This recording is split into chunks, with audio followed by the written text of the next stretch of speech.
Welcome to open heart శ్రీయర్ గారు. Thank you sir. మీది బ్యాక్గ్రౌండ్ చూస్తే చాలా కింది స్థాయి నుంచి వచ్చినట్టుగా కనిపిస్తుంది. అసలు మీ కుటుంబ నేపథ్యం, మీ ఫాదర్ ఏం చేసేవారు, మీరు ఎంతమంది పిల్లలు? మేము ముగ్గురు అన్నదమ్ములు సార్. మా ఫాదర్ వచ్చి బాలానగర్లో హెచ్ఏఎల్ ఫ్యాక్టరీలో ఈ ఫ్యాబ్రికేషన్ కాంట్రాక్ట్స్ చేసేవారు. సో బ్రదరు ఐటీఐ అయిపోయిన తర్వాత తను ఒక మోటార్ బైక్ షెడ్ అది బాలనగర్లో ఉండేది. సో మేము చిన్నప్పటి నుంచి ఇంటిల్లు పది ఆ షెడ్లో పనిచేసేవాళ్ళం. సో అట్లా ఎదుగుతూ వచ్చిన కుటుంబం మాది. అంటే బాగా మిడిల్ క్లాస్ అని కాకుండా లోవర్ మిడిల్ క్లాస్ అని పేదరికం అని చెప్పొచ్చు. పేదరికం అట్లా. బట్ మా తల్లిదండ్రులు మాకు నేర్పింది మాత్రం చిన్నప్పటి నుంచి కష్టపడటం అనేది. బట్ అది కష్టం అనేది మాకు తెలియదు సార్. సో తెలియకుండా పెంచారు అట్లా? కష్టం అని తెలియకుండా? కష్టం అనేది తెలియదు, అంటే సుఖం తెలిస్తే కదా కష్టం గురించి తెలియదు. ఓకే. సో మేము ఆ సుఖాన్ని కూడా కష్టంలోనే చూసాం. సో అట్లా ఎదుగుతూ వచ్చిన కుటుంబం. మీరు ఎక్కువ వర్క్షాప్లోనే ఎక్కువ కాలం మీరు చిన్నతనంలో ఉన్నప్పుడు పనిచేస్తుండేవాళ్ళు. తర్వాత కొంతకాలం ఇంటింటికి తిరిగి పాలు కూడా పోసారు. అవును. సో ఈ రెండు కూడా చిన్న వయసులోనే చేశారు. చిన్న వయసులోనే. ఆ నేపథ్యంలో అసలు సినిమా హీరో కావాలి అనే ఒక ఆలోచన రావటం, కానీ దానికి ప్రేరణ ఏమిటి అసలు? మాకు మా షెడ్ ముందే శోభన థియేటర్ ఉండేది. ఆ థియేటర్లో వచ్చే సినిమాలు కానీ, ఆ థియేటర్లో ఉన్న స్టాఫ్ కానీ మా దగ్గర నుంచే పాలు తీసుకెళ్ళటం, ఇట్లా వాళ్ళతో బాగా రిలేషన్ ఉండేది ఆ థియేటర్ స్టాఫ్ తోటి. మాకేదైనా మార్నింగ్ షోకి ప్రాపర్గా మాకు టికెట్లు కావాలి, లేకపోతే మా ఫ్రెండ్స్కి ఎవరికైనా కావాలి అంటే మేము చెప్పంగానే ఇచ్చేవాళ్ళు. ఇవ్వకపోతే నెక్స్ట్ డే పాల ఇబ్బంది ఉండేది. నీళ్ళు కలిపేవాళ్ళ? నీళ్ళు కలిపేవాళ్ళు కాదు, కానీ వాళ్ళకి పాలు కొంచెం ఇబ్బంది పెట్టేవాళ్ళం. సో అట్లా ఆ థియేటర్ తోటి మాకు ఇష్టం వచ్చినప్పుడల్లా ఏదైనా సినిమా ఒక గంట చూడాలన్నా కూడా వెళ్ళి ఖాళీ ఉంటే వెళ్ళి చూసి వస్తుండేవాళ్ళం. సో అక్కడ వచ్చే ఆ కట్అవుట్లు గిట్అవుట్లు చూస్తూ ఎప్పుడు నేను ఇన్స్పైర్ అయ్యేవాడిని. ఎప్పటికైనా నేను హీరో కావాలనేది నా 7th క్లాస్ అప్పటికే నాకు ఇదైంది, నాకు ఆలోచన. సో నేను హీరో కావాలంటే నేను ఎట్లా అవుతాను? మా కుటుంబం నుంచి ఎవ్వరు లేరు ఇక్కడ. సో దీనికి ఆ రూట్ దొరకాలంటే ఏ విధంగా దొరకాలి? సరే, సినిమాకి కావాల్సిన అవ్వాలంటే కావాల్సిన క్వాలిఫికేషన్స్ ఏంటి? దానికి ఎవ్వరు ఆధారం లేకుండా, ఎవరు బ్యాక్ సపోర్ట్ లేకుండా, గాడ్ ఫాదర్ లేకుండా మనం అవ్వాలంటే ఎవరి దగ్గర లేని ఒక టాలెంట్ మన దగ్గర ఉండాలి. ఎవరు చూసినా కూడా. ఏ వయసులో వచ్చింది ఆలోచన? 7th 8thలోనే వచ్చింది అప్పటికే. దాని తర్వాత ఈ బ్రూస్లీ ఇన్స్పిరేషన్. బ్రూస్లీ అంటే బాగా పిచ్చి అంట కదా? పిచ్చి. ఆయన సినిమాలు చూస్తున్నప్పుడు నేను గమనించింది ఏంటంటే, బ్రూస్లీ ఎంత పెద్ద కరాటే ఫైటర్ అయినా అతను జిమ్నాస్టిక్స్ బాగా తెలిసినాడు. సో జిమ్నాస్టిక్స్ ఎప్పుడైతే యాడ్ అయినాయో కరాటేకి, అప్పుడే అందం వచ్చింది. ఎక్కువ థియేటర్లో ఆడియన్స్ అతను ఎంత పెద్ద కిక్ కొట్టినా కూడా ఒక సమ్మర్సాల్ట్ చేసి ఒక ఏదన్నా ఒక ఈవెంట్ జిమ్నాస్టిక్స్ సంబంధించి పిల్లి మొగ్గలేస్తూ కిక్ కొట్టడం. జనరల్ గా కరాటే అట్లా ఉండదు. సో ఇతను ఎక్స్ట్రా ఇదేంటంటే క్లబ్ చేశాడు. క్లబ్ చేయటంతో ఎక్కువ క్లాప్స్ వచ్చాయి. సో అట్లాంటి ఆర్ట్ నేను నేర్చుకోవాలనేది నా బ్రెయిన్లో పడిపోయింది. ఎక్కడికి వెళ్ళి వస్తూ జిమ్ఖానా గ్రౌండ్స్కి వెళ్తే అక్కడ ఆ గడ్డిలో ఈ జిమ్నాస్టిక్స్ అన్నీ చేస్తూ అక్కడ ప్రాక్టీస్ ఇస్తున్నాను. అతి కష్టమే. ఒక ఫ్రెండ్ని బాక్సింగ్ చేసేవాడు, ఒక ఫ్రెండ్ అతన్ని పట్టుకొని, జిమ్నాస్ట్ కోచ్ని పట్టుకొని నేను కూడా జాయిన్ అవుతానని చెప్పి జాయిన్ అయ్యా. జాయిన్ అయిన దగ్గర నుంచి నాకు రోజు కష్టాలే. ఎందుకంటే నేను ఇంట్లో స్కూల్ అవ్వటం, బాలానగర్ నుంచి బోయినపల్లి మా స్కూల్, బాలానగర్ నుంచి నడుచుకుంటూ వెళ్ళేవాళ్ళం. 90 పైసలు ఏమో బస్ పాస్. 90 పైసలు బస్ పాస్ కూడా మా నాన్న గుంటోడివా గుడ్డోడివా అని, కష్టపడి వెళ్ళి రావచ్చు కదా, కొంచెం దూరమే కదా, 3 కిలోమీటర్లు నడుచుకుంటూ వెళ్ళేసి వచ్చేయచ్చు, ఆ టైప్ ఇదే. మేము కూడా రెస్పెక్ట్ చేసేవాళ్ళం. అవును, వేస్ట్ కదా 90 పైసలు. ఇట్లాంటి బోయినపల్లి నుంచి మళ్ళీ జిమ్ఖానా గ్రౌండ్, అది ఒక దాదాపు 8 కిలోమీటర్లు వస్తుంది. సో అక్కడి దాకా ప్రతిరోజు సైకిల్ తొక్కుంటూ వెళ్ళి వచ్చేవాడిని. నా పని ఉండేది కదా సార్ వర్క్షాప్లో. సో నేను ప్రతిరోజు ఈవినింగ్ ఒక 5 తర్వాత మిస్ అవుతున్నా ఇంట్లో, అది ప్రాక్టీస్కి వెళ్తున్నా. మార్నింగ్స్ మిస్ అవుతున్నా. సో వీడు వాళ్ళకి తెలియదు జిమ్నాస్టిక్స్ అంటే ఏంటి, పనికొచ్చే పని ఏమైనా చేస్తున్నాడా లేదా నేను చెప్పేవాడిని కాదు. వాళ్ళకి వచ్చే సందేహాలు వాళ్ళకి వచ్చేయి. సో ఈవినింగ్ ఏదైనా ఎన్ని తిట్టినా ఏం చేసినా కూడా మళ్ళీ 5 o'clock మిస్ అయ్యేవాడిని. మళ్ళీ వచ్చేటప్పుడు ఇంటికి వచ్చేసరికి భయం ఉండేది, ఇప్పుడు ఏమంటారు, అది అంటారు, ఇది అంటారు అని. సో అట్లా ఒక స్టేట్ ప్లేయర్ అయ్యి పేపర్లో ఫోటో వచ్చే వరకు వాళ్ళకి తెలియదు. అప్పుడు వాళ్ళు లేపి ప్రాక్టీస్కి వెళ్ళవని చెప్పి పంపించారు. అప్పుడు ఎంకరేజ్ చేయడం మొదలు. సో జిమ్నాస్టిక్స్లో రాష్ట్ర స్థాయిలో పోటీ? రాష్ట్ర స్థాయి కాదు, నేను 8 నేషనల్స్ ఆడా. ఓకే. ఒక 2 నేషనల్ గేమ్స్ ఆడాను. ఆల్ ఇండియా యూనివర్సిటీస్ మెడలిస్ట్ నేను, ఉస్మానియా నుంచే 2 ఆల్ ఇండియా యూనివర్సిటీస్ ఆడాను.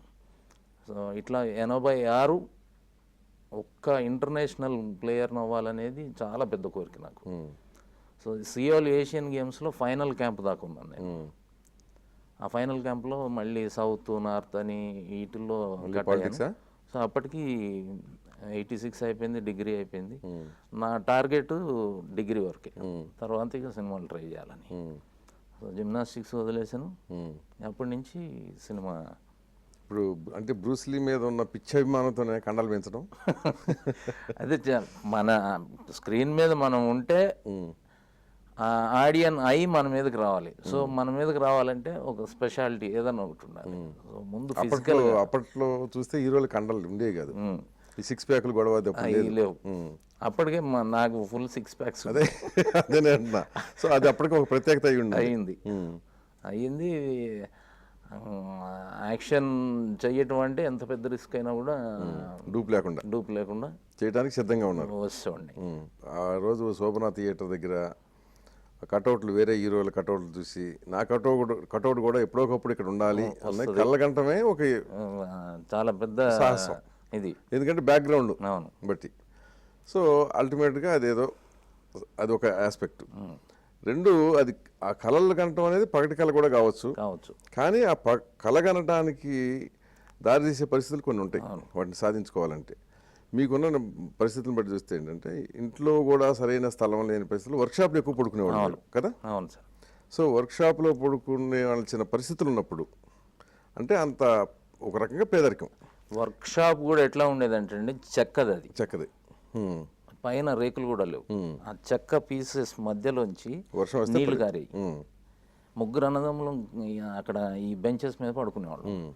సో ఆ గ్యాపుల్లోంచి నీళ్లు పడుతుంటే మేము ఇటు పక్కకు జరిగి నువ్వు అటు జరుగు నేను ఇటు జరుగుతాను అని ఆ నీళ్లను కూడా ఎంజాయ్ చేసేవాళ్ళం.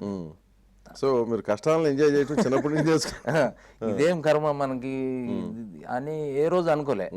అరే ఒక డ్రాప్ వస్తుందిరా అటు జరుగు ఇటు జరుగు అని అట్లా ఎంజాయ్ చేస్తూ వాటిని స్పోర్టివ్గానే తీసుకున్నాం. కానీ మనం ఏదో ఏంటి కర్మ అని ఏ రోజు అనుకోలేదు. కానీ ఆ పరిస్థితుల్లో సినిమాల్లోకి ట్రై చేస్తాను అనుకున్నప్పుడు మీ కుటుంబ సభ్యులు కానీ మిత్రులు కానీ ఏమిటి సాహసం అనలేదా?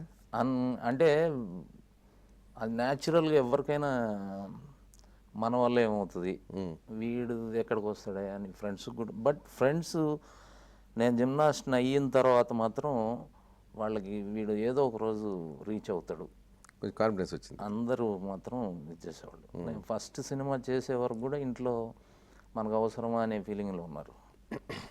సో ఫస్ట్ సినిమా బ్రహ్మనాయుడు అనే సినిమా చేసిన తర్వాత దాసరి గారి డైరెక్షన్లో, ఆ సినిమా తర్వాత అంటే నా టాలెంట్ని వాళ్ళ స్క్రీన్ మీద ఫస్ట్ టైం నా ఫ్రెండ్స్ కానీ మా మదర్ ఫాదర్ కానీ వాళ్ళ విషర్స్ కానీ అందరు చూడటం చూసి దాంట్లో ఎక్స్ట్రాడినరీ యాక్యురేట్గా ఉండే ఈ యాక్షన్ ఫైట్స్ ఉంటాయి దాంట్లో, అవన్నీ చూసి బాగా థ్రిల్ ఫీల్ అయ్యారు. సో అందరికైతే కొంచెం పాజిటివ్ ఇది వచ్చింది, రీచ్ అవుతాడు అనేది. అంతకు ముందు నుంచే నేను ఒక ఛానల్ని ఎత్తుకుతున్నాను. నేను ఇది ఫోటోగ్రాఫ్స్ తీసుకొని ఒక ఆల్బమ్ చేసుకొని, సో ఎవరన్నా సినిమా ఇప్పుడు 10 మందిని కలిసి కూర్చొని మాట్లాడుతుంటే ఎవరన్నా సినిమా వాళ్ళు అంటే తెలియకుండా అతనికి దగ్గర అవటం, వాళ్ళ రిలేషన్ ఎవరన్నా ఉన్నారా, వాళ్ళతోటి ఏదైనా ఉపయోగం జరుగుద్దాం, లేకపోతే అట్లాంటి ఒక పిఆర్ వర్క్, అంతే పిఆర్ వర్క్ అవి చేస్తూ ఉండగా వంగవీటి మోహన్ రంగ గారితో పరిచయం అయింది. అదే ఆయనతో ఎట్లా పరిచయం అయింది? ఆయన సినిమా ప్లాన్ చేశారు, చైతన్య రథం అనే ఒక సినిమా. సో ఆయన హీరోల కోసం చూస్తున్నారు అన్నప్పుడు మా ఫ్రెండ్స్ ఇక్కడ అక్కడ తిరిగేవాళ్ళు ఉన్నారు, వాళ్ళు నన్ను తీసుకొని వెళ్ళి, అయితే ఆయన సినిమాకి నన్నే హీరో అన్నాడు ఫస్ట్. అంటే విజయవాడలో తిరిగేవాళ్ళు అంటే మీకు మీది పూర్వం అక్కడ వాళ్ళు ఇక్కడ సెటిల్ అయిన వాళ్ళు, మా బాలానగర్లో ఉండేవాళ్ళు వీళ్ళందరూ. సో మీరు కూడా కృష్ణా జిల్లా కనుక అట్లా పరిచయాలా? అంటే మేము ఊహ తెలవనప్పుడు వచ్చేసిన వాళ్ళం, బట్ ఇక్కడ ఎక్కువ ఆయన క్లోజ్ సర్కిల్ అంతా చాలామంది నాకు బాగా ఇదిగా ఉండేవాళ్ళు. నన్ను తీసుకెళ్ళడం, నా స్కిల్స్ అన్నీ చూసిన తర్వాత ఆయనకి చైతన్య రథం అనే సినిమాలోనే హీరోగా పెట్టాలనే ఆలోచన కలిగింది. ఆ తర్వాత నన్ను ఆయన తీసుకెళ్ళి దాసరి గారికి పరిచయం చేశారు. దాసరి గారు చూశారు ఆయన్ని, నువ్వు ఫస్ట్ టైం సినిమా చేస్తున్నావు, రిస్క్ ఎందుకు తీసుకుంటావు, ఈ కుర్రాడిని నేను ఇంట్రొడ్యూస్ చేస్తాను, నువ్వు వేరే కొంచెం సెలబిలిటీ ఉన్నవాళ్ళు, కొంచెం ఆల్రెడీ నలిగిన వాళ్ళు, మార్కెట్ ఉన్నవాళ్ళు, వాళ్ళని పెడితే బెటర్ కదా అనే ఆలోచనతో నేను ఇంట్రొడ్యూస్ చేస్తాను వీడిని అనేసరికి నా అంబిషన్స్లో నేను కన్న కళల్లో ఒకటి, నేను ఎప్పుడన్నా ఇంట్రడ్యూస్ అయితే దాసరి గారి చేతుల మీద కావాలి. అప్పుడు అట్లా ఉండేది కదా సార్. అవును, ఆయన టాప్లో ఉండేవాళ్ళు. ఇప్పటికే అట్లాగే అనుకోండి, ఇప్పుడు ఎంత లేట్ అయినా పర్లేదు ఆయన చేతుల మీద ఇంట్రడ్యూస్ అవ్వాలనేది ఒక ఇది నాది. సో రంగా గారి త్రూ ఆ పని అయింది. ఇక అక్కడి నుంచి బ్రహ్మనాయుడు స్టార్ట్ అయితే దాంట్లో ఫస్ట్ టైం వేషం వేసింది దాసరి గారు, పిలిచి బొట్టు పెట్టి అనుకోకుండా ఒక కృష్ణరాజు గారు ఫాలోయర్ వేషం అనుకున్నది. నా పర్ఫార్మెన్స్ ఎబిలిటీస్ ఇవి అన్నీ చూసిన తర్వాత పర్ఫార్మెన్స్ కానీ అనుకోకుండా ఆ వేషం పెద్దగా అవుతా వెళ్ళింది. ఓకే, పెంచారు, స్క్రిప్ట్లో లేని వేషం, అదే క్యారెక్టర్ పెంచేశారు. పెంచి దాంట్లో ఒక 2 సోలో ఫైట్స్, ఫస్ట్ సినిమాకే బాగా పేరున్న ఒక మాణిక్ రాణి లాంటి అట్లాంటి ఫైటర్స్ తోటి చేయాల్సిన ఫైట్స్ నాతో చేయించారు. అట్లా ఆ సినిమా ప్రవేశం జరిగింది ఇండస్ట్రీలో. కానీ హీరోగా అయితే పరిచయం కాలేదు.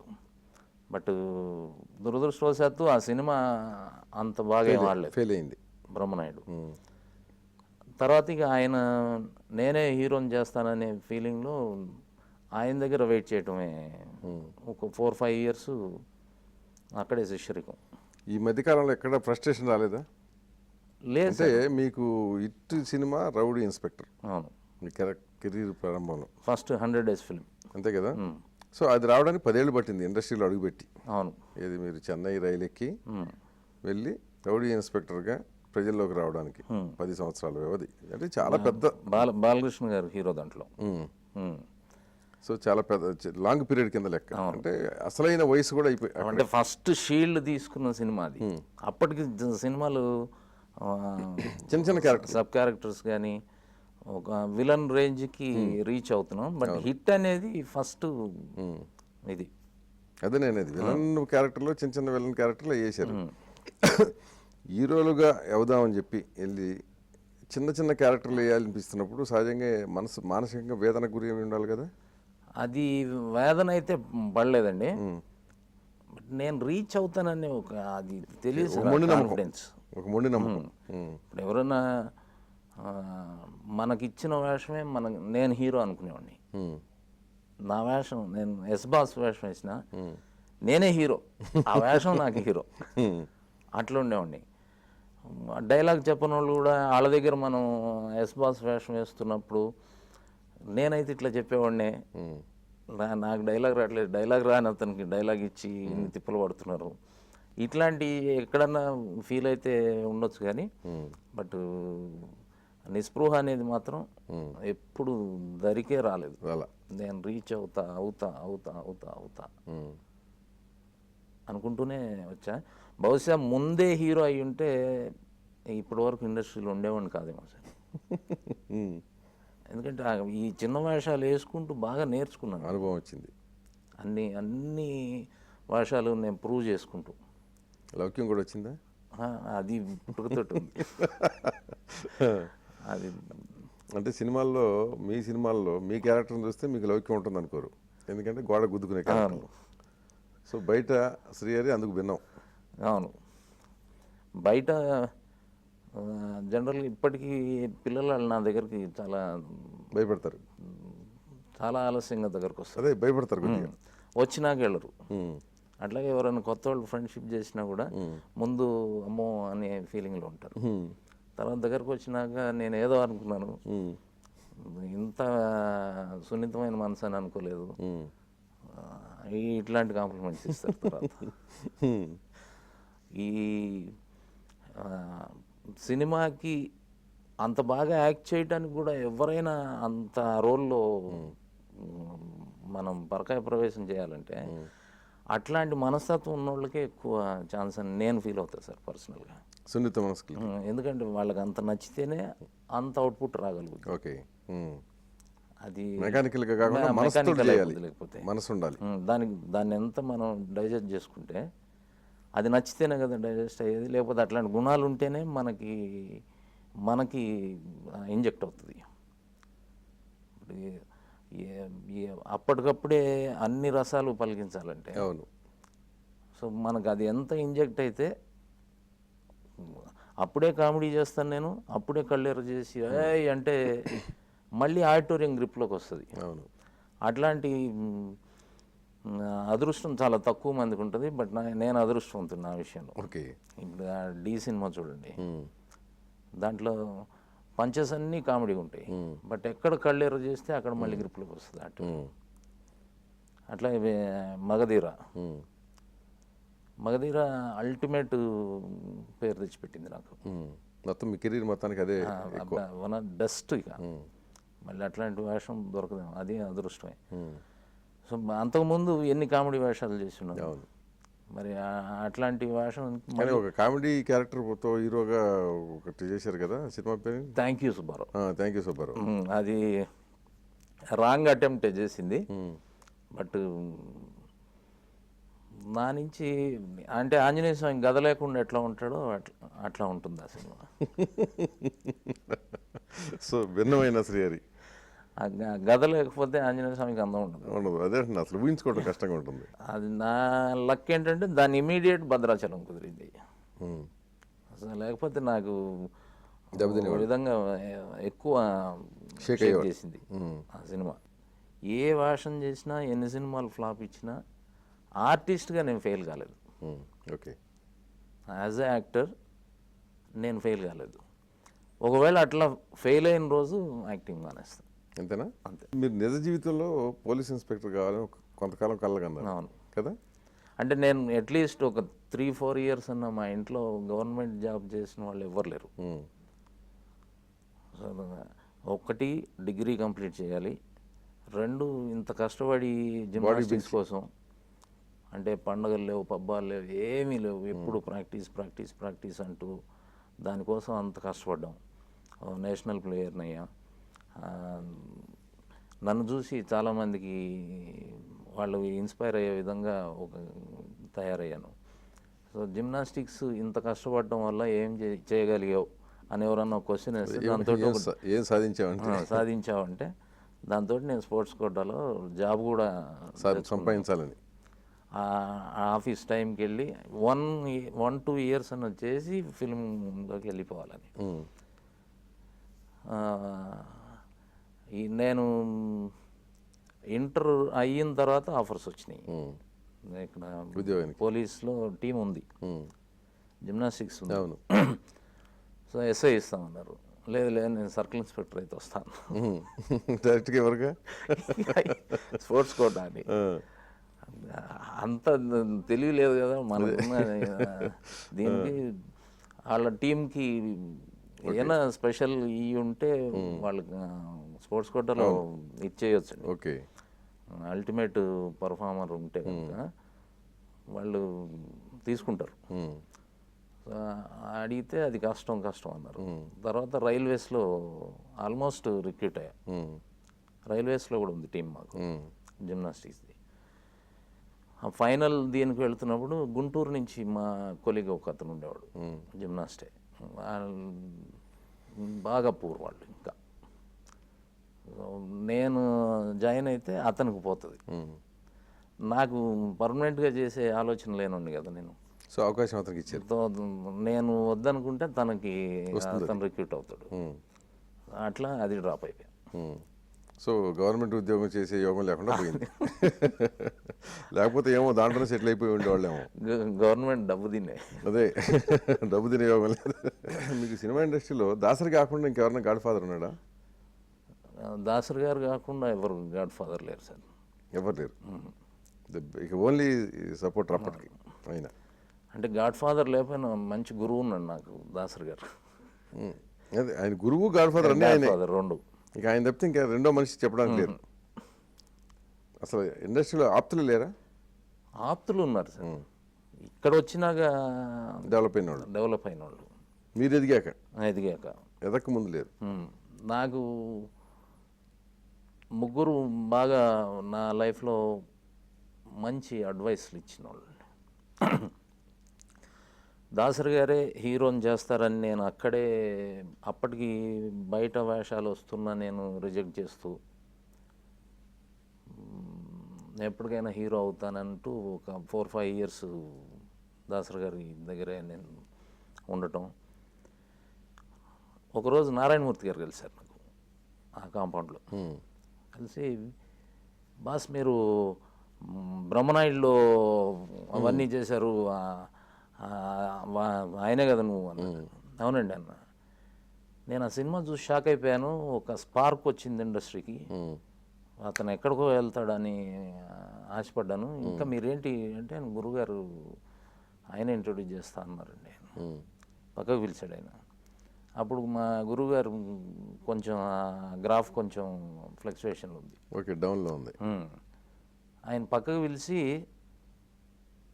గురువుగారు మీ ఇంటికి వచ్చి బొట్టు పెట్టి పిలిచాడా అన్నాడు. లేదండి అన్న. మీరే వచ్చారు కదా. అవునండి. ఈ ఇండస్ట్రీ అనేది ఓషన్ అయ్యా, ఆయన ఇప్పుడు చేయటం కష్టం అని చెప్పకపోవచ్చు, ఆయనకు చెప్పటం తెలియకపోవచ్చు, ఆయనకు నోరు రాకపోవచ్చు, నామోషి కావచ్చు, నీ లైఫ్ పాడు చేసుకుంటావా అని అడిగాడు. లేదు సార్ అన్నాడు. అప్పుడు నువ్వే వచ్చావు కదా, బయట కూడా ట్రై చేయి, నువ్వే వెళ్ళిపో అన్నాడు. అది ఒకటి మంచి ఐడియా, సలహా బాగా ఇదైంది. అట్లాగే చిరంజీవి గారు ఇది ఇక హీరోగా ప్రమోట్ అవుతాను, అవే దానికోసమే నేను ట్రై చేస్తున్నాను అని వేషాలు రిజెక్ట్ చేస్తున్నప్పుడు ఆయన కూడా చెప్పారు, నేను చేయలేదా హరి విలన్గా, వచ్చిన రోజు అవుదు నువ్వు, తప్పేం లేదు, వచ్చిన వేషాలు మాత్రం వద్దనకు, నీకు సర్కిల్ డెవలప్ అవుతుంది, నీకు ఆ రిలేషన్స్ పెరుగుతాయి. ఒక్కో సినిమాతోటి దగ్గర ఒక 200 మంది టెక్నీషియన్స్ తోటి నీకు ర్యాపో పెరుగుద్ది. సో వీళ్ళ మౌత్ టాక్ తోటి అతను బాగా చేశాడు అనే దీంతో నీకు తెలియకుండా నీకు మేలు జరుగుతుంటుంది, వచ్చిన సినిమాలు మాత్రం వదలొద్దు, చెయ్యి అన్నారు. అట్లాగే మోహన్ బాబు కూడా నేను విలన్ చేశాను కదా, హీరో అయినప్పుడు అవదు, తప్పే ఉంది, నువ్వు ఫస్ట్ వచ్చిన వేషాన్ని మాత్రం వదలనుకోవద్దు. నేను కూడా ఎవరికైనా ఇప్పుడు అడ్వైస్ ఇస్తే ఇట్లాంటివి చెప్తుంటా, ఆల్టర్ ఆర్టిస్ట్గా బతకూడదు. ఇప్పుడు అతను ఉన్నాడా, లేకపోతే అతను పెట్టండి, అట్లా ఉండకూడదు.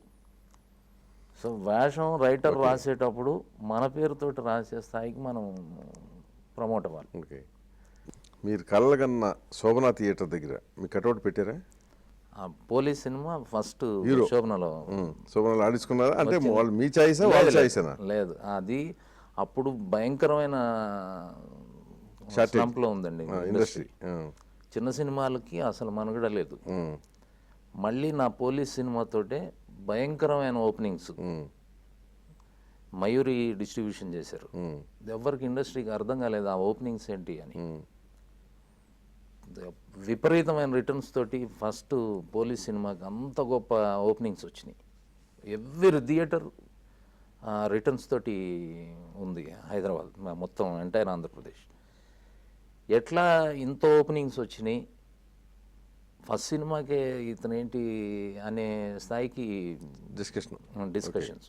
కానీ అక్కడ నేను అనేది ఆ కట్అవుట్ అక్కడ పెట్టినప్పుడు ఆ సినిమా రిలీజ్ అయినప్పుడు పెట్టి ఉంటారు కదా, మీరు వెళ్ళి మీరు పనిచేసిన వర్క్ షాప్ దగ్గర నుంచి చూసుకున్నారా? అక్కడ చూసా, వెళ్ళా నేను అక్కడ బయటకు వచ్చి థియేటర్లో కళ్ళు ఎగరేసి సాధించాను అనుకున్నారా? అట్లా అనుకోలేదు కానీ ఎంజాయ్ చేశాను.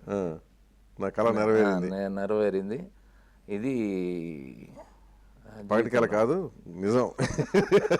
అది చాలాసేపటి వరకు నేనే డైజెస్ట్ చేసుకోలేదు అసలు. నేను ఇది నిజమా, నేను ఎట్లా కన్నాను ఇట్లాంటి కళ అప్పుడప్పుడు అనిపిస్తుంటుంది. ఇది ఇక్కడ వచ్చింది. సో ఫస్ట్ స్టెప్ ఎక్కేసాను నేను అనుకున్న సాధించడంలో అని బాగా కళ్ళమ్మడి నీళ్ళు వచ్చినాయి. ఇంటికి వచ్చి నా వైఫ్ తోటి షేర్ చేసుకున్నా. నేను ఈరోజు నేను ఫ్రెండ్స్ తోటి కూడా అక్కడ ఆ పర్టికులర్ అందరం కలుస్తుంటామండి. మీరు ఎప్పుడైతే ఎవరికైతే పాలు పోసి టికెట్లు తీసుకుని వాళ్ళందరూ ఆ ప్రొజెక్టర్ ఆపరేటర్ కానీ బాబురావు అని ఒక ఆయన ఉండేవాడు, వాళ్ళందరూ అక్కడ వెయిటింగ్, గేట్ మెన్స్, ఈ బుకింగ్ క్లర్క్స్ అందరూ కూడా అందరితోటి వాటేసుకొని బాగా ఇదిగా మాటలు చెప్పి వాళ్ళందరూ ఎక్కడ లేని గౌరవం చూపెడుతున్నారు. నాకు ఇబ్బంది అనిపించింది. నేను మీ కళ్ళ ముందు పెరిగినోడిని, నాకు అంత గౌరవం ఈ అవసరం లేదు అనే నాకే ఇబ్బంది. వాళ్ళందరూ చేస్తుంటే సో నేను వాళ్ళలో కలిసిపోయా. అప్పటి శ్రీయర్ లాగానే బాగా ఎంజాయ్ చేశాను ఫస్ట్ సినిమా అక్కడ కట్అవుట్ రావటం అనేది. సో సినిమాల్లో అంటే విలన్ క్యారెక్టర్లు వేసి తన్నులు తినేవాళ్ళు, అట్లాంటిది ఇప్పుడు తన్నే పరిస్థితికి వచ్చారు. అవును, సినిమాల్లో బయట కాదు. అంటే నాకు విలన్ వేషాలు వేస్తూ దెబ్బలు తింటూ కూడా పేరు తెచ్చుకున్నాను సార్. జనరల్గా అది కష్టం. 4 దెబ్బలు కొడితే అది తినే దెబ్బలో ఒక వెరైటీ ఫాలింగ్ చేసి, ఒక రిస్క్ తోటి కూడుకున్న ఒక గొప్ప ఫాలింగ్ చేసి నేను దెబ్బలు తింటూ కూడా స్కోర్ చేశాను. ఓకే, అది బాగా స్కోర్ అయింది నాకు. అది కూడా అడ్వాంటేజ్ అయింది. జనరల్గా తన్నులు తింటూ పేరు తెచ్చుకోవడం అనేది ఇబ్బంది. అవును. సో ఇప్పుడు ఇక్కడ ఉండగా ఇట్లా కొడితే వెళ్ళి ఆ గోడకి తగలటం అనేది అవును ఇబ్బందితో కూడుకుంది. సో అట్లాంటి రిస్క్ ఐటమ్స్ చేసేవాడిని. చేసి ఏం ఫాలింగ్ చేశాడనే, ఏం కొట్టాడని కాదు, అదే ఏం పడ్డాడు అట్లా స్కోర్ చేసి అక్కడ జిమ్నాస్టిక్స్ అన్నింటినీ గరిష్టంగా ఉపయోగించారు బాగా. ఇప్పుడు మామూలుగా వ్యక్తిగతంగా వస్తే తిరుమలలో శ్రీవారికి ఒంటి మీద నగలు ఉన్నట్టుగా ఈ శ్రీహరికి కూడా నగలంటే ఎక్కువ అభిమానం అని అంటారు, నిజమేనా? కొద్దిగా ఆకలి ఉంటుంది కదా సార్, లేనితనం నుంచి వచ్చినందుకు కొంచెం ఒక తెలియని కసి ఉంటుంది. ఆ కసి జలస్ తోటి వచ్చింది కాదు, అదే మనం సాధించామనే దాంట్లో నుంచి వచ్చింది. అట్లాంటప్పుడు ఇప్పుడు నా పిల్లలు ఉన్నారు, మంచి చైన్ మనకి ఇప్పి అంటారు, లేదు నాకు కోరిక ఈ చైన్లు అవి ఎప్పుడు రెగ్యులర్గా ఎక్కువ వేసుకుంటే ప్రతి షూటింగ్కి వెళ్ళి తీయాలి, ఈ ఇబ్బందులని అది ఒక స్టేజ్కి తీరిపోయింది. అంటే ఒక స్టేజ్లో మీ మిస్సెస్ కంటే మీ ఒంటి మీద నగలు ఎక్కువ ఉండే అని చెప్పి అవునా? అప్పుడే ఎక్కువ ఈ స్టంట్ మాస్టర్స్ తోటి వీళ్ళతో ఎక్కువ ఫ్రెండ్షిప్ ఉండేదండి. అట్లా ఈ చొక్కాలు వేసుకొని తర్వాత ఇక్కడ లోకల్గా కూడా ఫ్రెండ్స్ అందరూ ఈ బంగారం అది ఎక్కువ, ఇక్కడ ఉన్న యాదవ్స్ కానీ గౌడ్స్ కానీ వాళ్ళకి ఫ్యాసినేషన్ ఎక్కువ, వాళ్ళ సర్కిల్ ఎక్కువ కాబట్టి అది కూడా ఉంది. తర్వాత ఇండస్ట్రీకి వచ్చినాక ఫైట్ మాస్టర్స్ ఎక్కువ ఇది చేస్తుంటారు. సో అట్లా కొన్ని రోజులు ఇది చేసాం. తర్వాత ఏంటంటే ఇది గోల్డెన్ స్పూన్ ఇది అంటారు కదా, సో మనమైతే మిస్ అయ్యామని మా పిల్లలకు మాత్రం ఆ గ్లాసులు అవి అన్నీ చేపించింది నా వైఫ్. బంగారు గ్లాసులు, బంగారు ప్లేట్లు, అవి కూడా పెట్టుకొని ఒక రోజంతా ఇట్లా కూర్చున్నాను నేను. గోల్డ్ది ఆ గ్లాస్ పిల్లలకి ప్లేట్లు. ఇదేనేమో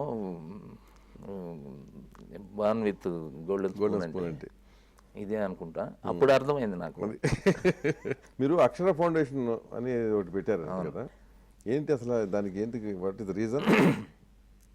నేను హీరో అవ్వటం ఎట్లాంటి నేను అచీవ్మెంట్స్లో ఉందో అట్లాగే నాకు 2 పిల్లలు, ఒక పాప కూడా ఉండింది. 2 బాబులు, అక్షర అని ఒక పాప. సో నా ఇంట్లో ఒక పాప, అది కూడా ఒక కోరికే.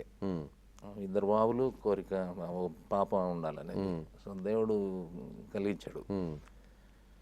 4th month తను చనిపోయింది. ఓకే, అయ్యో. చనిపోయిన తర్వాత తన కోసం నేను ఒక ½ ఎకర్లో ఒక మందిరంలా కట్టి ఆమె అంటే మాకు తను చనిపోయిన ఫీలింగ్ ఉండొద్దని, మాకు బ్రతికే ఉండాలనే ఆలోచనతో శాంతికి వచ్చి ఆపరేషన్ చేసాం. మళ్ళీ పిల్లలకి ఛాన్స్ లేదు. అట్లా అనుకుని ఒకరోజు తను ఇంకా మన కళ్ళ ముందు తిరిగిన ఫీలింగ్ ఉండాలంటే ఏం చేద్దాం అని ఆలోచనలు ఉన్నప్పుడు నా వైఫ్ ఏం చెప్పిందంటే, ఇప్పటికే బోల్డ్ అంతమందికి సాయం చేస్తున్నాం, అది కౌంట్కి వచ్చేది కాదు, వాళ్ళు సరిగ్గా సద్వినియోగం చేసుకుంటున్నారో లేదో కూడా తెలియదు, ఎవరు వచ్చి ఏడ్చినా కష్టం అంటే నువ్వు తొందరగా రియాక్ట్ అవుతావు, చేస్తుంటావు. అట్లా కాకుండా ఎప్పటికీ మనం గుర్తుండాలి, మనం చేసేది మనకు కూడా ఒక ఇది కలిగియాలంటే ఏమైనా విలేజెస్ అడాప్ట్ చేసుకుందాం. ఇక్కడ ఎంత ఖర్చు అయినా పర్వాలేదు, 1-2 విలేజెస్ తీసుకొని వాళ్ళకి కావాల్సిన వాళ్ళకి ఏం నెసెసిటీ డెవలప్ చేయటం, విలేజ్ డెవలప్ చేయటం, అది ఎంతైనా మనం ఖర్చు పెడదాం, అది పాప పేరు మీద చేద్దాం ఉంది. ఓకే, అట్లా అక్షర ఫౌండేషన్ వచ్చింది. అక్షర. ఓకే, దాంతో ఒక 3 విలేజెస్ దత్తత తీసుకున్నాం మేడ్చల్ మండలంలో. ఇది సర్వే చేసాం. ఓకే, వాళ్ళకి కావాల్సిన అవసరాలు ఏంటి, వాటర్ ట్యాంక్ కావాలంటే వాటర్ ట్యాంక్ చేద్దాం, ఇట్లా గ్రామానికి కావాల్సిన సౌకర్యాలు, వ్యక్తులకు కాదు, నా గ్రామానికి కావాల్సినవి. సో వాళ్ళు సర్వే చేస్తే వాళ్ళు గవర్నమెంట్ అన్నీ ప్రొవైడ్ చేస్తుంది మాకు ఇక్కడ ఉన్న ప్రాబ్లం వల్ల ఈ ఫ్లోరైడ్ ఉంది అక్కడ, వాటర్లో ఫ్లోరైడ్ అవి ఉన్నాయి. స్కూల్స్కి యూనిఫామ్స్ కానీ ఇట్లాంటి చిన్న అన్నీ చెప్పారు. మేజర్ ఆ ఊర్లో చిరునవ్వు మిస్ అయిపోయిందండి. ఎవరు చూసినట్లా పట్టుకుని పళ్ళు పాడైపోయి గారపట్టేసి. సో చిన్నపిల్లల దగ్గర నుంచి పెద్దోళ్ళు అయితే ఈ బోన్స్ అన్ని వంకరపోతాయి. అవును, చాలా ఇబ్బందిగా ఉంది. సో మాకు ఈ వాటర్ ప్లాంట్స్ చేస్తే 3 విలేజెస్కి 3 చేస్తే దానికి అనుబంధంగా దాదాపు ఒక 15-16 తండాలు ఉన్నాయి. సో మేమందరం నీళ్లు తాగుతాం అన్నారు. ఆ వాటర్ ప్లాంట్స్ అన్నీ అక్షర ఫౌండేషన్ తోటి ఆ 3 విలేజెస్కి ఇంకా మిగిలిన దాదాపు ఒక 3000 మంది పిల్లలకి ఈ యూనిఫామ్స్, ఈ మధ్యాహ్న భోజనం పథకం ఉంది కానీ వాళ్ళకి ప్లేట్లు గ్లాసులు లేవు. సో అట్లాంటి ఇంకే చిన్న ఇవన్నీ చెప్పారు. సో ఇవన్నీ నేను చేపిస్తానని ఆ వాటర్ ప్లాంట్స్ మిగిలిన అన్నీ చేసేసారా? ఎంత ఖర్చు పెట్టారు మొత్తం? ఒక 40-45 లక్షల పైన ఉంటుంది 3 గ్రామాలకు వెళ్ళి. ఇవన్నీ కంప్లీట్ అయిన తర్వాత ఒక 6 నెలల తర్వాత వెళ్ళాను సార్. ఎవరో చెన్నై నుంచి ఎవరో ప్రెస్ వాళ్ళు వచ్చి అవి మేము చూడాలన్నారు, తీసుకెళ్ళా. ఆ విలేజెస్లో వచ్చిన అప్లాస్ చూడాలి సార్. నాకు అట్లాగే ఏడుస్తున్నా విలేజ్లో తిరుగుతూ. అందరు పెయిన్స్ తగ్గిపోయినాయి 6 monthsకే. తర్వాత ఈ గారంతా పోయింది. గారం ఒకసారి వస్తే పోతే అంత లేదు సార్, నేను గమనించాను. అక్కడ అందరు చూపిస్తున్నారు, అయ్యా దేవుడు అయ్యా నువ్వు. ఆ విలేజర్స్ నా గురించి నన్ను బ్లెస్ చేశారు. అయితే ఈ చాలరా ఈ జన్మకి ఈ తృప్తి చాలన్నంత గొప్ప అనుభూతి కలిగింది నాకు. పోతే ఒక దశలో మీరు రాజకీయాల్లోకి వచ్చి ఉంటే నేను ఈ పాటికి మంత్రిని అయ్యి ఉండేవాడిని అని చెప్పాను, ఎక్కడో స్టేట్మెంట్ ఇచ్చినట్టు గుర్తు నాకు. అంటే బహుశా మీ అప్పటి ఫ్రెండ్స్ తలసాని శ్రీనివాస్ యాదవ్, అంజన్ కుమార్ యాదవ్, నాగేందర్ వీళ్ళని దృష్టిలో పెట్టుకున్నారా? కాదండి, వీళ్ళందరూ మా చిన్నప్పటి నుంచి నేను హీరోని అవ్వాలనేది వాళ్ళ కోరిక, నా కోరిక. వాళ్ళు పాలిటిక్స్లో ఎమ్మెల్యేలు అవ్వాలి, మంత్రులు అవ్వాలనేది నాకు.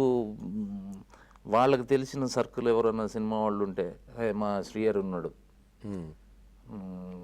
మీరు ఏదైనా వేషం ఇవ్వాలి, మా శ్రీయర్ ఉన్నాడు, నన్ను ఫిల్మ్ ఇండస్ట్రీలో పైకి రావాలని ఆశపడిన వాళ్ళు. ఓకే, నేను ఎట్ ది సేమ్ టైం వీళ్ళందరూ పాలిటిక్స్లో రావాలని, నేను పొలిటికల్గా అవ్వాలనేది ఎప్పుడు లేదు నాకు. ఎప్పుడు అది ఎప్పుడైనా అవ్వచ్చు అనే ఒక ఆలోచన. మరి ఎందుకు చేరారు? మొన్న ఎలక్షన్స్లో కాంగ్రెస్లో చేరి క్యాంపెయిన్ చేశారు కదా. అంటే నాకు పర్సనల్గా రంగా గారు ఉన్నప్పటి నుంచి రాజశేఖర రెడ్డి గారు అటాచ్మెంట్. ఆయన ముందు నుంచి నేను చిన్న వేషాలు వేస్తున్నప్పటి నుంచి హీరో అని పిలిచేవాడు, వాట్ హీరో అని. సో ఆయన చేస్తున్న ఈ గొప్ప ఈ కార్యక్రమాలు బాగా అట్రాక్ట్ అయ్యాయి నాకు. సో నేను రెగ్యులర్గా టచ్లో ఉన్నా కూడా లాస్ట్ బై ఎలక్షన్ అప్పుడు పిలిపించారు రా అని. నేను ఇప్పుడు రాను, నెక్స్ట్ ఎలక్షన్కి వస్తాలే సార్ అన్న. లేదు రాను అన్నారు. తప్పకుండా వచ్చినప్పుడు అడిగారు నన్ను, ఏం కావాలి నీకు అని. నాకేం వద్దు సార్ అన్న, నాకేం వద్దు, మీరు గొప్ప పనులు చేస్తున్నారు, మీలాంటి నాయకుడితో నేను ఉంటానని అన్నం తప్పితే నాకు ఇది కావాలని. సో మళ్ళీ లాస్ట్ ఎలక్షన్కి పెడన నుంచి కాంటెస్ట్ చేయమన్నారు. కృష్ణా జిల్లా పెడన. నేను చేయను అన్నాను. నాకు వద్దు సార్, నేను ఎంత సర్వీస్ చేయమన్నా. అంటే ఫస్ట్ థింగ్, నేను ఇక్కడ సాధించాల్సింది ఇంకా చాలా ఉందనేది నా ఫీలింగ్.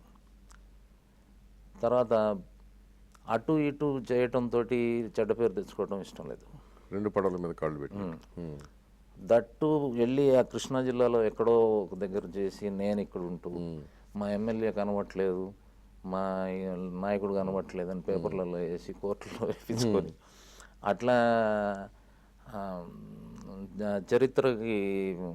చరిత్రలో చెడ్డోడిగా మిగలడం అసలు ఇష్టం లేదు. సో నేను నాకు ఇవ్వాలని ఏమీ ఇది లేదు. లేదు నువ్వు డిసైడ్ అవ్వమన్నారు. డిసైడ్ అవ్వటం ఏం లేదు సార్, నాకు అక్కడ వద్దు.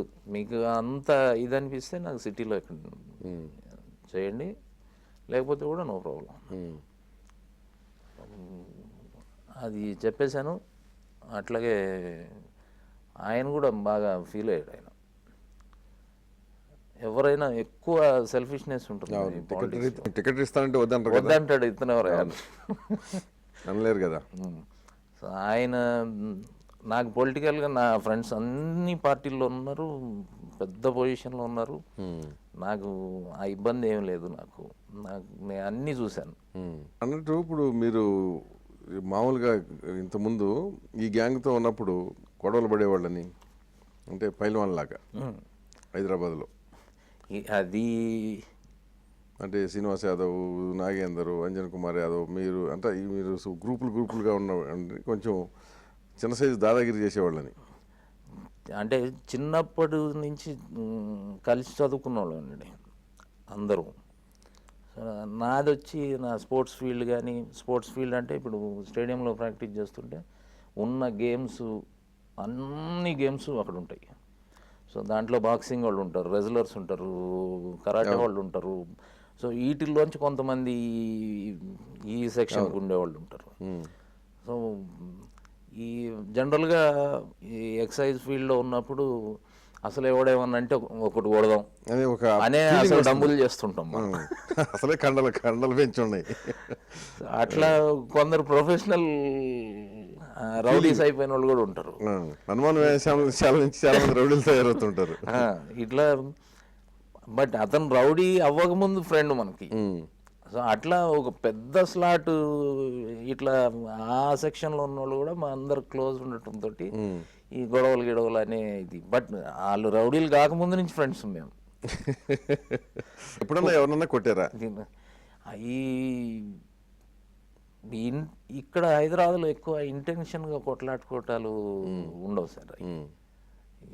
ఈ ఇక్కడ ప్లాన్డ్గా ఓ అని విజయవాడ టైప్లో కాకుండా అప్పటికప్పుడు ఏదో చిన్న ఆవేశంలో కొట్టేసుకొని తర్వాత ఫీల్ అవుతుంటారు. అవును, అట్లాంటివి చాలా జరుగుతున్నాయి. అవి అప్పటికే మనం కొద్దిగా ప్రమోషన్ అండి. అది కొట్లాడుకోవద్దు, సెటిల్మెంట్స్ వద్దు అని ఇట్లా సర్దటంలో ఎక్కువ ఉండేవాళ్ళం. సెటిల్మెంట్ ఏమైనా చేస్తారా మీరు? సెటిల్మెంట్ అంటే ప్రాపర్టీస్ కదా. ఓకే, ఎవరైనా పేదోళ్ళకి ఏదైనా ఇబ్బంది అవుతుందంటే మాత్రం 100% నేను ఇప్పటికీ ఎంత పెద్దోళ్ళైనా నేనే స్ట్రైట్గా వెళ్తాను. కష్టంలో ఉన్నారన్నా వద్దు వదిలేద్దాం. ఇప్పటికీ చేస్తారా? అట్లా సెటిల్ చేస్తారా? నేను ఇప్పటికీ చాలా పెద్ద పొజిషన్లో ఉన్న వాళ్ళ దగ్గరికి వెళ్తే శ్రీహరి ఎప్పుడు అతని గురించి ఏది అడుక్కోడు. ఇప్పుడు రాజశేఖర్ రెడ్డి గారి స్థాయి నాయకుడి దగ్గర కూడా చిన్నోడు గురించి అడుగుతాను నేను. చిన్నప్పటి నుంచి తెలుసు సార్ నాకు, కష్టాల్లో ఉన్నాడు, నేను చేయొద్దు, చిన్న అతనికి ఏదో మీరు ఒక ఫోన్ చేస్తే పని అవుద్దంట అంటే నేను పర్సనల్గా వెళ్ళి ఆ చిన్నోడు గురించి చెప్తాను. సో అది ఒక మంచి తృప్తి ఉంటుంది సార్ దాంట్లో. సో ఇట్లాంటివి చేస్తుంటాం. ఎవరన్నా మా ఫిల్మ్ ఇండస్ట్రీ ఉంది, ఫిల్మ్ ఇండస్ట్రీలో బయట నుంచి ఎవరన్నా వచ్చి ఇక్కడ దాదాగిరి చేస్తే అది చేస్తే నాకు నచ్చదు. ఇది చక్కటి ఇండస్ట్రీ ఇది. వీళ్ళు కొట్లాడుకొని దాదాగిరిలు అని అయ్యని అని ఇక్కడిక్కడ వీళ్ళు ఏదైనా ఇదైతేనే ఒప్పుకోను. బయట నుంచి ఎవరైనా వచ్చి ఇది చేస్తానంటే మాత్రం నా దగ్గరకు వస్తారు. నేను చెప్తాను వద్దు, మీకు సంబంధం లేని ఫీల్డ్ ఇక్కడికి వచ్చి దాదాగిరి మాటలతో చెప్తారా? లేదులేండి, నన్ను బాగా గౌరవిస్తారు. నేను ఫస్ట్ ఆఫ్ ఆల్ స్వార్థం లేనివాడిని అనేది అందరికీ తెలుసు. నేను చెప్తే వింటారు. సో మీ వ్యక్తిగత జీవితంకి వద్దాం. మీకు అసలు అంటే మీ మ్యారేజ్కి ముందు శాంతితో మీకు ఎలా పరిచయం, అది పెళ్ళికి ఎలా దారితీసింది చెప్పండి శ్రీహరి గారు. మీ వివాహం శాంతితో మీ పరిచయం, అది పెళ్ళికి దారితీసిన పరిస్థితులు. నాకు నేను ఆర్టిస్ట్గా ఇంకా ప్రాపర్ రికగ్నైజేషన్ రాకముందే తను చాలా మంచి స్టేచర్లో, అంటే ఆల్మోస్ట్ స్టార్డమ్. ప్రతి సినిమాలో ఆవిడ డాన్స్ ఉండేది. ఒక హిందీ సినిమా ఒకటి సన్నీ డేల్ది ఒక సినిమా ఉంది, దాంట్లో ఒక సాంగ్, ఆ సాంగ్ నాకు బాగా ఇష్టం హిందీ సినిమా చూసినప్పుడు. తర్వాత మేము అనుకోకుండా దాదర్ ఎక్స్ప్రెస్ అనే ఒక సినిమా చేసాం. దాదర్ ఎక్స్ప్రెస్లో ఒక 5 విలన్స్లో వన్ ఆఫ్ ది విలన్ నేను. మళ్ళీ చాలా రోజులు ఒప్పుకోకుండా విలన్ వేషాలు ఒప్పుకున్న సినిమా అది. ఆ 5 విలన్స్తో కలిపి ఒక సాంగ్ ఉంది. దానికి ముందు నడిగర్ సంఘం అక్కడ చెన్నైలో వీళ్ళు డైలీ డ్యాన్స్ ప్రాక్టీస్ వచ్చేవాళ్ళు. బాగా ఎక్కువ మంది ఆర్టిస్టులు వస్తారు, కాబోయే ఆర్టిస్టులు కానీ ప్రజెంట్ ఫామ్లో ఉన్న ఆర్టిస్టులు కానీ నడిగర్ సంఘంలో డైలీ ఇప్పటికీ చేస్తుంటారు. అక్కడ మేము అప్పుడు డ్యాన్స్ నేర్చుకుందాం కొన్ని రోజులు అక్కడికి వెళ్ళాం, అక్కడ చూసేవాడిని. సో ఈ సినిమాతోటి, ఆ హిందీ సినిమా చూసినప్పటి నుంచి తెలియకుండా ఒక అభిమానం.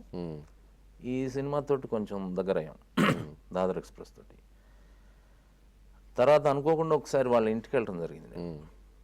వెళ్తే బయట ఆమెకున్న పేరుకు కానీ ఆమె ఉన్న సంపాదనకు కానీ ఆ ఇంట్లో ఉన్న పరిస్థితి చూసి షాక్ అయ్యాను సార్. అంటే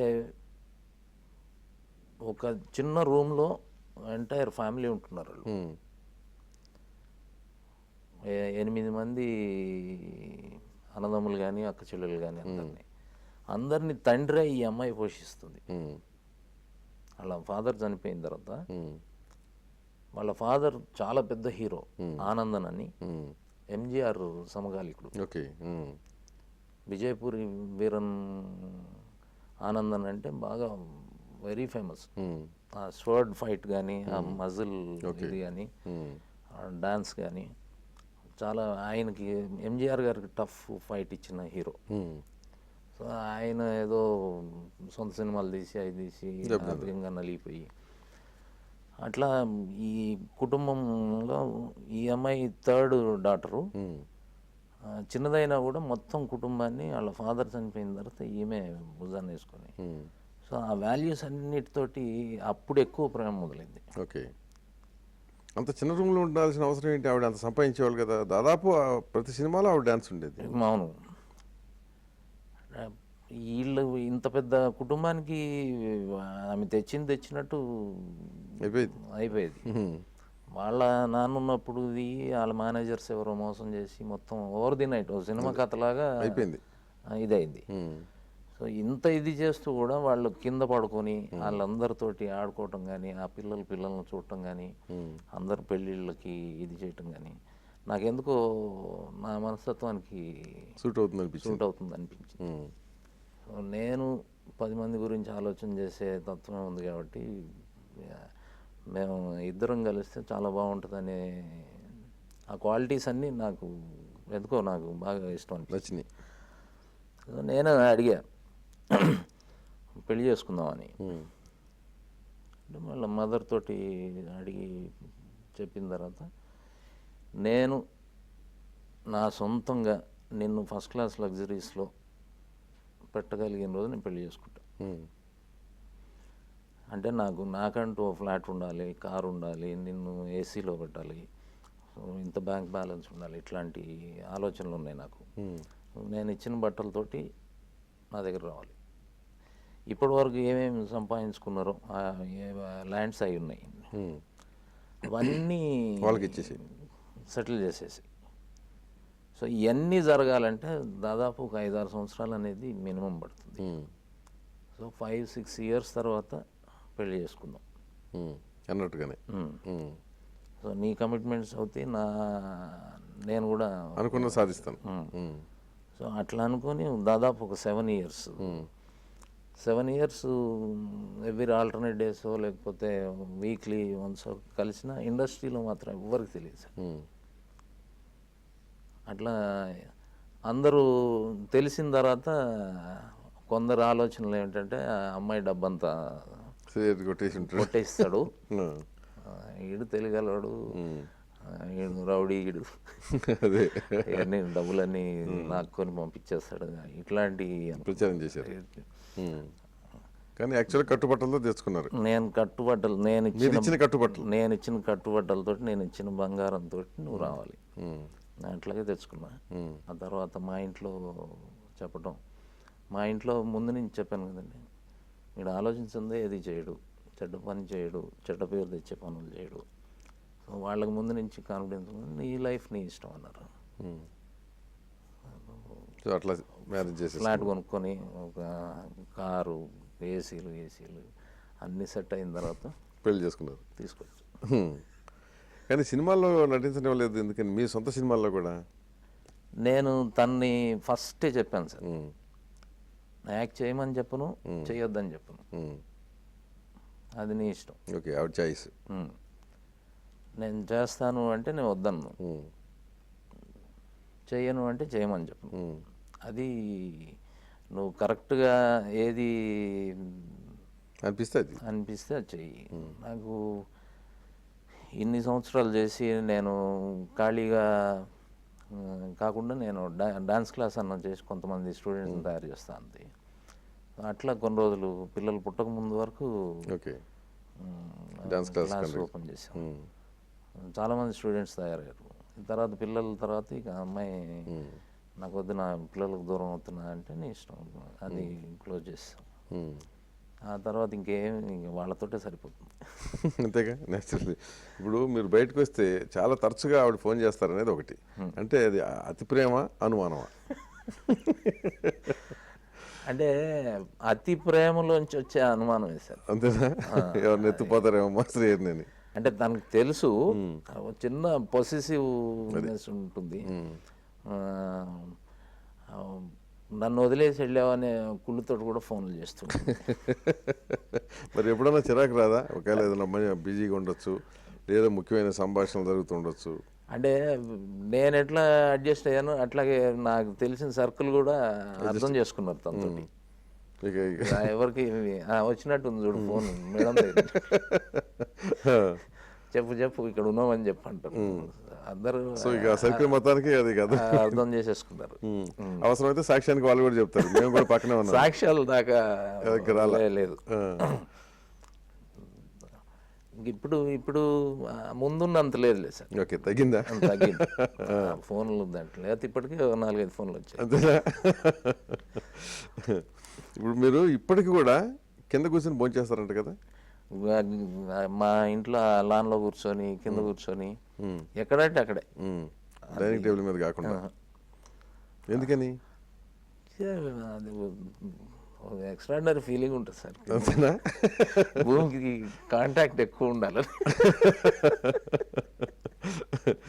కానీ విచిత్రంగా మీ పిల్లల విషయం వచ్చినప్పటికి 2nd క్లాస్లోనే మీ అబ్బాయి అడిగాడని బెంచ్ కారు కొని పెట్టారు. అవును, బెంచ్ కారులో పంపించాలనే ఆలోచన నాకు ఉన్న కోరికల్లో వాడు స్కూల్కి బెంచ్లో పంపిస్తామని. మనకు లేకుండా ఉంది కనుక మనం చూపించాలి, ఇప్పుడు మన పిల్లలకి అది ఉండాలి. కొన్ని ఉంటాయి కదా సార్, నేను బెంచ్ కార్లో కూర్చున్నా రబ్బర్ చెప్పులు వేసుకొని కూర్చుంటా. చాలా మంది లుంగి మీద వచ్చేస్తా మంచి దిగుతున్నానే బెంచ్ కార్లు కదా, ఇంకా లుంగి దేంతో దిగినా కానీ బెంచ్ కార్లు అదే గౌరవం వస్తుంది. పిల్లల్ని పంపించాలని కోరుకుండింది, అది తీర్చుకున్నా. వాళ్ళని స్కూల్కి బెంచ్లో పంపించా. ఓకే, ఆ కోరిక మాత్రం. మా నాన్న నాకు బస్ పాస్ ఇవ్వలేదు, అదే అందుకనే పిల్లలు బెంచ్ అట్లా అని వాళ్ళని అని వాళ్ళు బాగా మానవ సంబంధాలు ఎక్కువ అలవాటు చేస్తున్నారు. మీ కెరీర్ మొత్తంలో మీకు బాగా ఇష్టమైన డైలాగ్ అంటే జనం మెచ్చింది, మీకు ఇష్టమైంది ఒక డైలాగ్ చెప్పండి.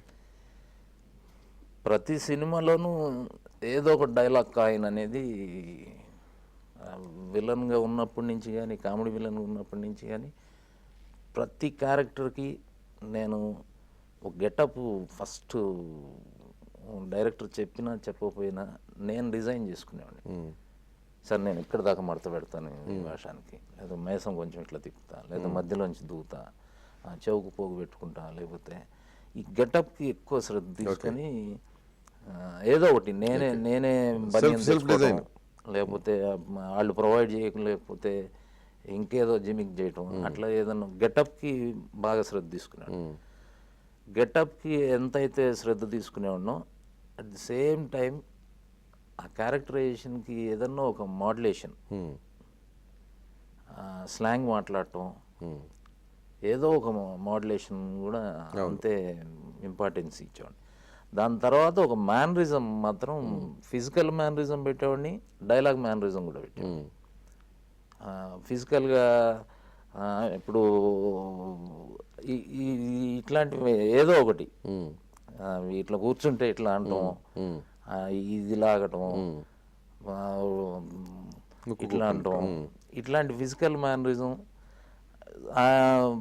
మేనరిజంతో పాటు ఒక డైలాగ్ మేనరిజం, అబ్బా అలాగా అన్నాం అనుకోండి. సో ప్రతి డైలాగ్కి ముందు అదొక మేనరిజం ఉంది. ఓకే, దాని తర్వాత ఇప్పుడు డైలాగ్ నేను నిద్రలో కూడా లేచి చెప్పమంటే భైరవ డైలాగే, మగధీర. అది అల్టిమేట్గా పేరు తెచ్చింది. ఏదో వచ్చిన డైలాగ్ మళ్ళీ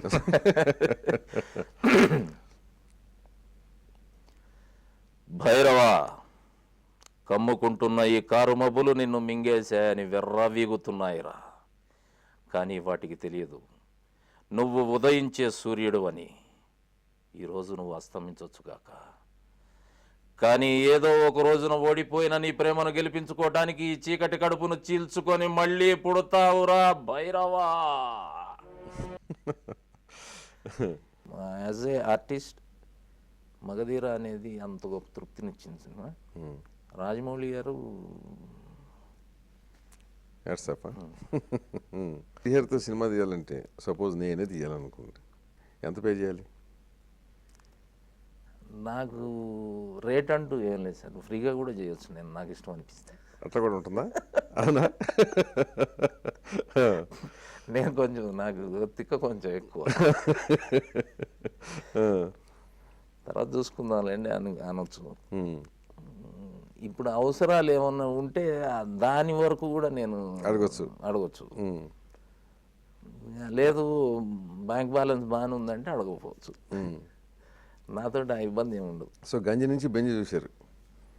ఈ ప్రస్థానం మొత్తం మీద మీకు ఏమనిపించింది? తృప్తి ఎక్కువ శాతం సార్.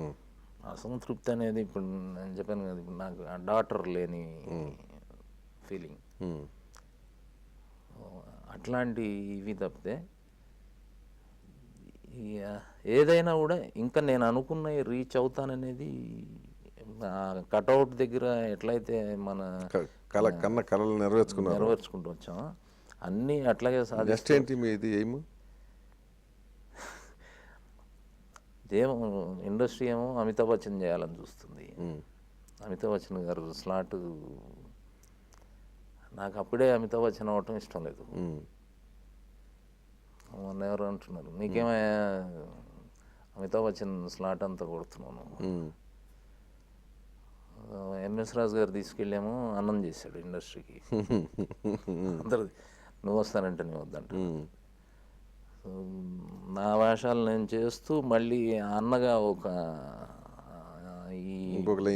ఇది అవుతుంది. మధ్యలో ఫాదర్ని చేయడానికి చాలామంది ట్రై చేశారు. నాకు ఇంకా టైం ఉంది, నేను అప్పుడే ఫాదర్ని కాదు అంటే అట్లాంటి కథలు. ప్రస్తుతం పర్ఫెక్ట్గా ఆ బ్రదర్, ఇవన్నీ డిఫరెంట్ బ్రదర్లు 5-6 సినిమాలు చేశారండి. ఒక సినిమాకి పొంతన లేకుండా రీచ్ అవ్వగలిగాం. సో ఇట్లాంటి బ్రదర్లు ఇంకెన్ని రోజులు అన్నగా ఉంటాము. అందరూ చెప్పడం అయితే ఇప్పుడు అమితాబ్ బచ్చన్ చేద్దామని చూస్తున్నారు. నేను అంత తొందరగా అమితాబ్ బచ్చన్ అవ్వాలి ఇంకా టైం ఉందని. ఏదైనా నాకు ఎక్కువ మేలు జరుగుతుందనే ఫీల్ అవుతున్నాను. నేను ఇండస్ట్రీకి ఎంతవరకు మేలు చేస్తున్నాను అనేది అందరూ అడ్వైస్ చేశారండి. నువ్వు ఇట్లాంటి వేషాలు ఒప్పుకోవడంతో చాలా గొప్ప కథలు బయటకు వస్తాయి. అట్లా ఇండస్ట్రీలో ఇంకో 4 సినిమాలు ఎక్కువ రావటం, ఇండస్ట్రీ ఎక్కువ బతుకుద్ది. ఇట్లాంటి సినిమాలు, ఇట్లాంటి కథలు కిల్ అవ్వకుండా ఉంటాయి. సో అవి మంచి వచ్చినప్పుడు ఒప్పుకో శ్రీయర్ అని అందరూ వెల్విషర్స్ అందరూ చెప్పారు, పెద్ద డైరెక్టర్స్ కానీ ప్రొడ్యూసర్స్ కానీ. సో బ్రదర్ వరకు okay sir. Okay, Amitabh Bachchan మాత్రం కాదలుసుకోలేదు ఇప్పుడు, అప్పుడే వద్దు. ఓకే, మీ కోరిక నెరవేరాలని కోరుకుంటూ thank you very much for participating. Thank you.